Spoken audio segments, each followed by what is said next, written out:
Bishop Van, welcome back to American Black Journal. Well, it's my pleasure and my privilege, Orlando. Thank you for inviting me. We're happy to have you as we embark on this series around the Black church in the city of Detroit. We'll get into all of that, but first, I just want to do a human check-in. How are you doing, sir? I am doing quite well, and I give God the praise and the glory for it. But this has been a season that He's given me some special skills to navigate, and I'm very grateful for it. 45 years in pastoring, and you've seen the city of Detroit in its heyday, you've seen it decline, and now we're seeing it on the up and up.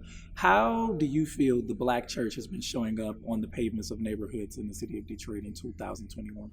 I think there's been a remarkable level of resilience for the Black church, the fact that we're still here. Yeah. In spite of the circumstances. We've done over $40 million worth of housing and commercial development and community development in the North End neighborhood in those years, but also here at the church, where we are really considered a community hub.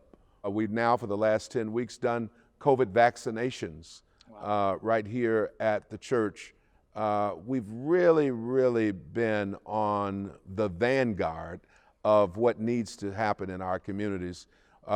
Just during COVID, I think our last numbers, we had fed about 70,000 families in the 14 months during COVID each week. You talked about innovation, and I want to talk a little bit about all of the research that has been coming out around church and millennials and a mass exodus, making mass exodus from the church. I'm a millennial. I happen to still be in the church, citing, a lot of things, a lack of progressivism, a lack of physical representation in neighborhoods. Some still have that critique. And the service just not fitting how they want to serve, how they want the service to go. How are you being innovative in retaining and attracting young people to the church in 2021? I think it's a challenging thing for any church.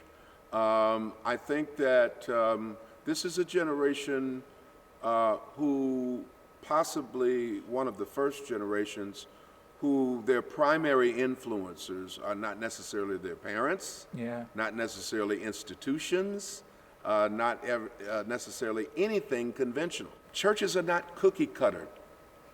All of them are not called to do everything other people want them to do. They need to find a church and leadership that works for them. And I think the church is not monolithic. Mm-hmm. The Black church is not monolithic. That's right.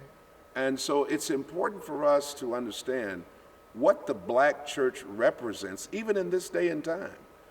I do know that there are people who have given up on God because of some of the social ills and the unconscionable situations that they have seen happening to African Americans.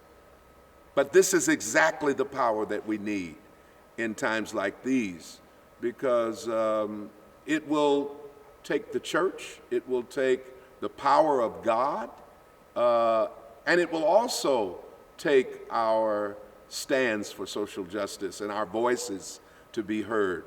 But still, one of the most potent voices that can be heard today from the Black community is the Black church.